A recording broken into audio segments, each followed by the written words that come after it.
What does it really feel like to leave home and start again in a country that doesn't know your name? What do you do when the dream you carried across borders meets the reality nobody warned you about? And how do you survive the loneliness, the rejection, and the silent pressure to succeed? On this table, I'll be talking to men who left everything familiar to chase a different life in the UK. Tonight, we answer the questions people are afraid to ask, the struggles we don't post, the pain we don't celebrate, and the lessons we had to learn the hard way. This is not motivation, this is not fantasy. These are real stories, real journeys, and real voices. So stay with us because the answers are coming.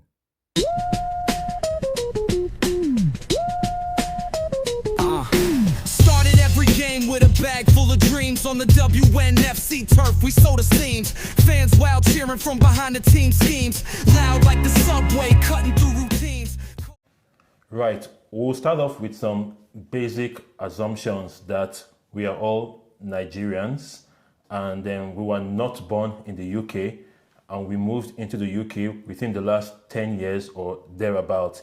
In my case, I've been in the UK for 10 years, but we'll start off. So, can you tell me your name and when you came into the UK? Okay, my name is Gabriel Ikpat, and we all know I'm Nigerian from Akwa Ibom State. I've been in the UK for about 2 years and 2 months now. So I stayed and grew up in Calabar. So being here, it's a whole different ball game. But again, humans, we are meant to move, survive, and adapt. So Okay. And what was your biggest reason for coming to the UK? I think for me, it was basically the search for a better life, and also to create a window or a door of opportunity for my family to find better existence. So Okay. that's what brought me here. And let's go over to the next person. Yeah, my name is Aubrey Laurent. I think I came into the UK, that would be July 2023. So June 2023. So I'm 2 years, 6 months now here. Yeah, so. Okay, so what's your reason for coming to the UK? Well, as a medical practitioner, I've always, wanted to work for the NHS. I think that's one of the main factors why I came, because while I was in school, I had this, plan of working for the NHS as because the NHS is one of the leading health corporation in the world. So Okay. that was the main motivation. Okay, now before you came to the UK, what did you think life was like in the UK? And Gabriel, we'll come back to you with the same question. Well, yeah, I think as a Premier League fan, I've been a fan of football right from when I was young, and I learned about England through mainly through football. So I always think, it's a country that's got a very good football culture. So even before I came, I learned about the places from the football club. Liverpool. Liverpool is in Merseyside, Everton, Manchester. So I think I was mainly learning about the city through football. Okay. So I already know that, okay, as I'm coming in, it's a place that, have a close affinity to what I love. So yeah, it was. Okay, fair enough. I think I resonate with that because I'm a United supporter, and before I came into the UK, I knew everything about Manchester, the city itself. So yes, I can relate with that. Now, Gabriel, what do you think life was in the UK before you came in? Yeah, before I came, I knew a couple of colleagues and, should I say, friends that were already living in the UK and working here. So I was already inclined to the reality that there's always struggle everywhere. You understand? Yeah, we have that perception in Nigeria that as long as you are living outside the country, you're having the best of life. But again, it's not really far from the reality. It's not really far from whatever we've heard about the place, because coming from Nigeria, there's a lot of things that you benefit from here that you could only dream of. So I had that feeling that it was always going to be a good decision. So Okay. And what shocked you the most when you arrived? what shocked me the most was how cold the country is. You Okay, what understand? month did you arrive? I came in September, so Okay, that was makes just sense. autumn. Yeah. Yes. So, and I remember the first day I stepped out. It was a bit sunny then, Okay. but I wasn't expecting to have sun and not sweat. Yeah, Understand? exactly. Yeah, it was really sunny, but I couldn't feel that heat that I was used to. So, Yeah, and by the October and November of Oh, that God. year, and I think it was crazy. The adjustment that I had to make to survive that period. So it was a great. I knew that it was cold, but not Okay. that cold. okay. And then Aubrey, what shocked you the most? I think when I came in June, the thing, because I'm someone that before going to a place, I usually make a lot of research and, Yeah. plan and all of that. But I didn't really know that because I came in during the summer. So I didn't know that it's, during the summer, it gets dark towards, 10, 11 p.m. Yeah. So when I landed that day, it was still, very sunny outside. And I checked my time, it was 8 p.m. I'm like, what's going on? Like, it doesn't get dark. So I think that was one of the greatest shock that I had, when I first landed. Yeah, and then on the flip side, in the winter, it gets dark by about 3, 4 p.m. Yeah. All right. If I also ask myself the same question, what shocked me the most here? I don't really know. I've been here for 10 years. I can't say I remember per se. And even before I came 10 years ago, I had come on holiday. So I'm not sure I can answer that. But let's move on to the next section, okay? And that's going to be on reality check. All right. So, was there ever a time you wanted to go back?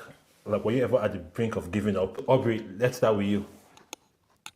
Okay, well, I don't think there was ever a time where I felt like I needed or I wanted to give up, because, like I said, I made my own findings and I had colleagues that were already here, and I had a full support from my workplace. Okay. So it was a smooth transition for me, but I can't say same like for everyone, because it's different route. So in my own reality, it never felt like it was like when I came in. I think my greatest challenge was fitting into the new work culture and learning things that I already know, like learning it again as if like as if I don't already know it. But so that was one of the hardest challenge that I had, and then the work time and everything, it was. But when it comes to like giving up, and I never felt like I needed to give up at that time. Okay, now Gabriel, I'll come to you with the same question, but I'll share my experience. I mean, I came into the country as a student. Now, I'm hearing that both of you came in to jobs already, yeah? You both had jobs. Yeah. You just walked into those jobs. Now, I came into this country as a student, right? I had a very good job in Nigeria, but I gave that all up because I wanted to come into the UK and all of that. Now, I came in as a student. Whilst I was a student, I could only work for 20 hours a week. Now, I did all sorts of jobs, you name it. I did all the menial jobs from care work, no disrespect to care workers, but I did all of that. I worked in Royal Mail, I worked in Corey's PC World, I was selling electronics and all of that. So I did all of those things. And at some point, I remember I asked myself a question, right? Why did I even do this? Because in Nigeria, I was a doctor. I had a very good job in Nigeria. I was doing well, but I left all of that and I came into the country. And then I would remember, I would cycle to school, and after school, I would then get back on my bike and go to work. and then I'll work for long hours, and then I'll come home, and I'll probably have another shift to go to that night, and then I'll do that. I mean, it was hard. So I did feel like going back at some point. But then, if I had done that, then I would have failed, wouldn't I mean, right? Yeah. But yeah, so I just persevered. So, Gabriel, did you ever feel like giving up at any point? For me, I wouldn't say give up, because I used to look back at my life and how far I have made to be in this position that I am now. And yeah, when I came in, I had really difficult times. Lawrence is a friend for a couple of years now, and throughout that time he was there, and he had first-hand knowledge of what I was going through. Okay. It was basically me transitioning into work. Yeah. That was the main thing. The other part of my life was fine, because I always looked around. I had friends. I had Western Niger FC. Yeah, absolutely. I had everyone there. I was living in the same house with people who I could speak to about what is going on, because I was finding it hard to get past a certain level at work. Yeah. And having to see people who came after you, right, Yeah. get past that stage, and you just feel stuck. You understand? Yeah. And for me, it was very difficult. You understand? It was very difficult. And I still have pictures of myself that I keep, because I was constantly losing weight, because I couldn't, for real, I was losing weight because I was going through that mental battle, trying to, because if you come from where I am coming from, you know the pressure that is there for you to be successful. There's this pressure, because you're not thinking of just yourself. You've got like a generation that is depending on you to make it. So when you think of the fact that if you fail, then a lot of people are going to experience that failure, not just you. I think that's the only thing that kept me going.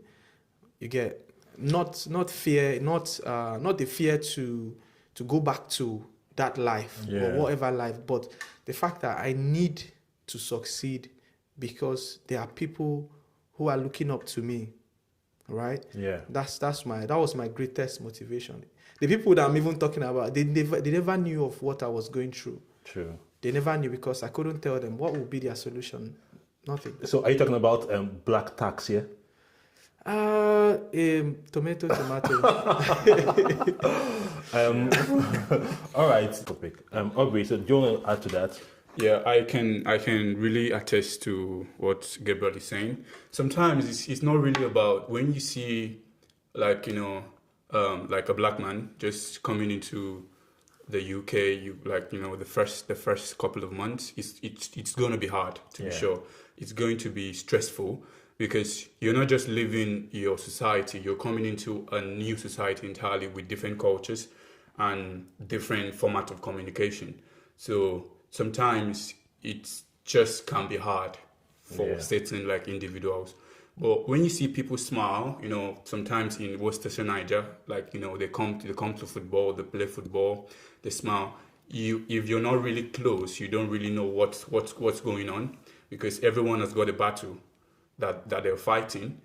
Like everyone has got demons that they're actually facing. So so sometimes it's just good to just cut some people some slack, and you don't really judge them for maybe little outburst and little like emotional moment, like little like moment of weaknesses. So sometimes football, it's just like we use football.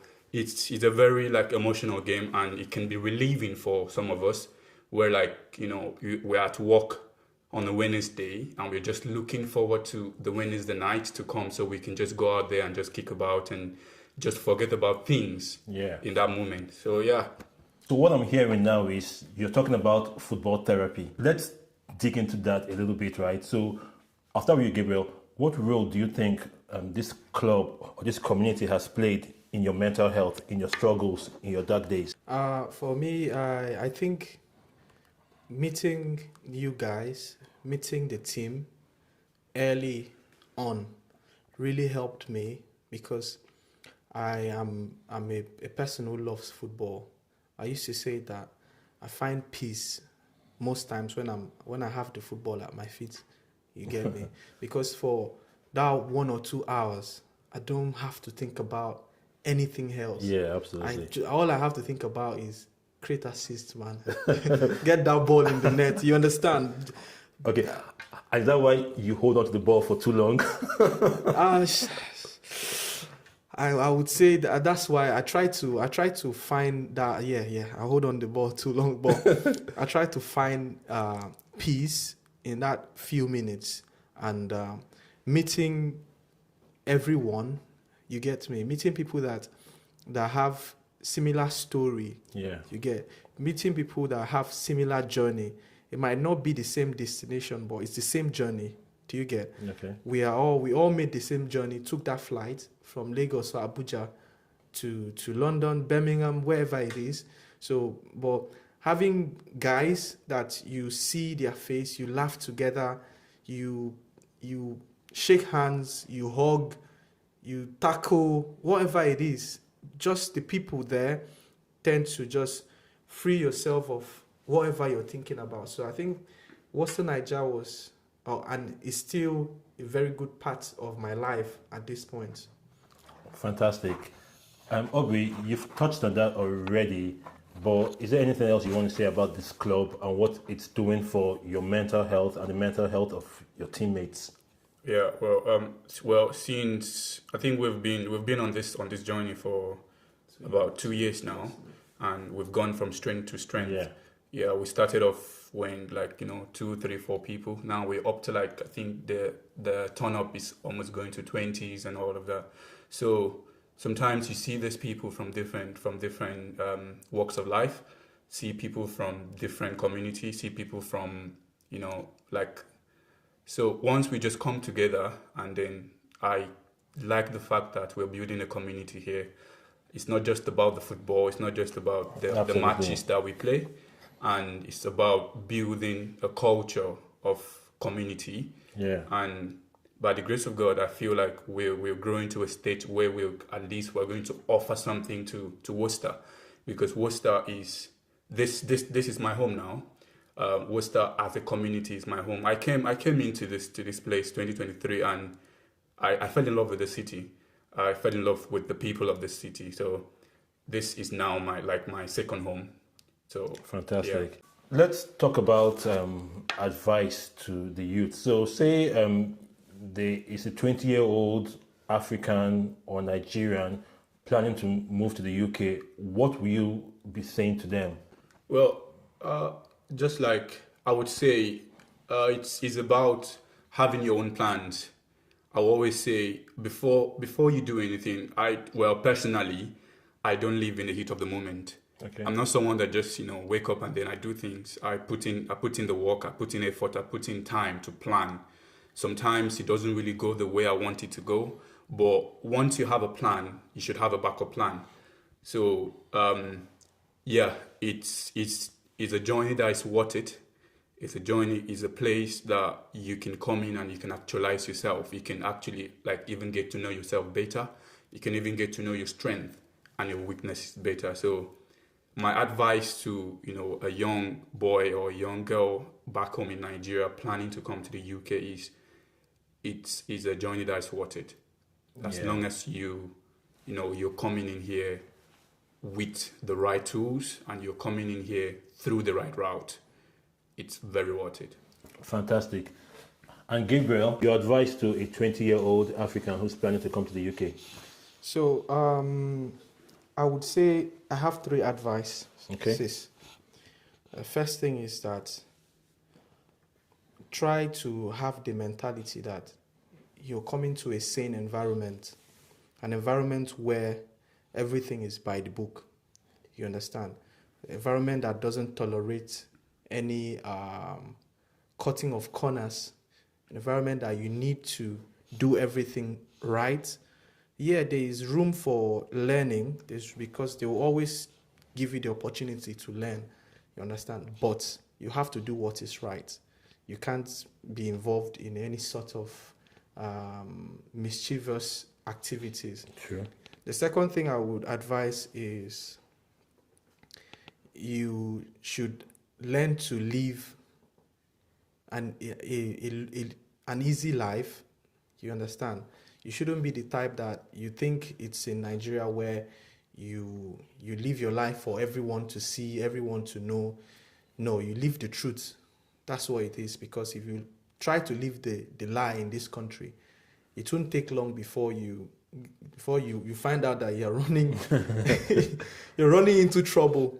And the third thing I would say is have a plan. My friend here said it before, but you need a plan. You have to be able to focus. You get? You have to focus, have a plan, and don't get easily deterred, because you're going to meet people that will test your patience. They will test your patience in every turn. Is it at work? Is it at the supermarket? You understand? You will have people that will test your patience, but you need to have that patience. So those are the three advice I have. I'll just add to that, right, and say when you do get here, find a community like what we have. I mean, it could be anything at all. It could be exercise, it could be going to the gym, it could be a football club like we have. It could be your church, your mosque, or whatever. Do not isolate yourself. Now, if you come in and you find that you are isolated, start a football club yourself.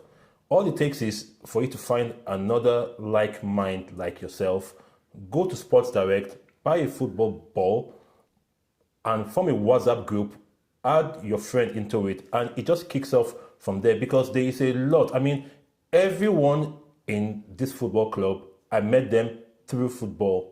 Okay, and now we're all friends. We're more than friends. In fact, we're brothers. So it's a very good idea to be involved in the community, exercise, sports, football, the gym, whatever. And you can create one yourself. Now, let's go on to quickfire questions, right? I'm going to start with Aubrey. I'm going to ask, what's the most confusing thing you've experienced in the UK? Yeah, I think one of the most confusing things is the is it right-hand drive? Oh, yeah. Yeah, so it can be confusing. Even sometimes when I go back to Nigeria, right now, if I'm going back to Nigeria, I don't drive anymore, because you're trying to, like, oh, am I on the right side? Which side? So it's, yeah, I think that's one of the most confusing things there. Okay, you don't have the mental bandwidth. Yeah.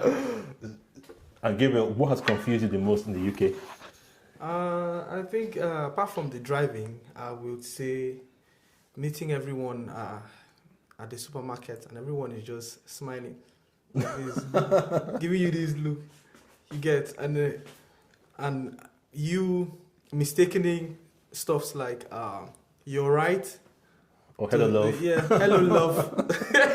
Because if you are in Nigeria where you expect that from someone who maybe is a friend or family, but everyone, oh, hello, love, hello, sweetheart, you're right, all those kind of things. If you don't have orientation, you shall I? All right. Before we wrap up, right? So just tell me one thing you miss the most from home. As a matter of fact, I'm going to answer that question myself. What I miss the most from home, from Nigeria, because I've not been to Nigeria in 10 years. I mean, I'm not proud to say that, but it is what it is. I've not been to Nigeria in 10 years. What I miss the most from home is suya, Nigerian suya, Yahuza suya from Abuja. Oh my days, I miss that. So Gabriel, what do you miss the most? I miss my family. Okay. Yes, and I'm a family-oriented person. I grew up around my siblings, you get, and we all love each other. We love the company of each other, and I miss my parents, my younger siblings. I've got two brothers, which are one of the most, they are like the most important people in my life. My brothers, Michael and Abbas. So that's the one thing I miss, my family. And Aubrey, what do you miss the most? Well, I think one thing I've really noticed, which I think we are breaching that gap now as a football club and as a community, there's no much sense of, community here. Sometimes it can just be without this. It can just be work, home, work, and all of that. So yeah, I miss that feeling of being it's just a different vibe when you're in Nigeria and you just know that okay, this is home. Well, I think I've started to develop that sort of feeling here in Worcester, so that home feeling. So I wouldn't say because I was in Nigeria just 2 weeks ago. So yeah. Now, the last question before we wrap up: what's the one thing that you are proud of yourself for? Like, what have you achieved in the UK that you're so proud of, Gabriel? The one thing I'm really proud of is being able to facilitate and help in bringing my sister here to the country, because again, my goal is to make sure that I have my family as close to me as possible. Yeah. Create that opportunity for us to live together. So that's the one thing that I'm happy that I've been able to be a part of. And Aubrey? Well, yeah, so far so good.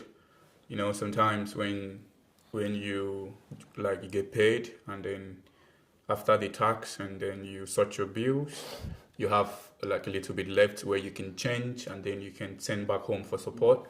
So yeah, it's something that this whole work or this whole journey has given me a boost of taking care of my family and trying to also come through for my friends too when they need me. Like it may not be all the time, but yeah, I think when it comes to the financial part of it, I can say I'm building that up now, but then it has really helped. Fantastic. So guys, you've heard the story, the struggles and the wisdom and the resilience. Nobody's story is the same. So whatever you're going through, if you're here in the UK already or you're planning to come to the UK, make that move, okay? I'll see you on the next episode. Thanks for watching. But any final thoughts? Final words?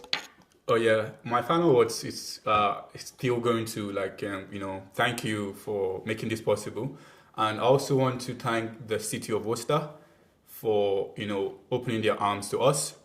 Also want to I love this city. I love this town. I love when I came in, I just felt like this was a place where I want to actually raise my family in because it's a very sane community.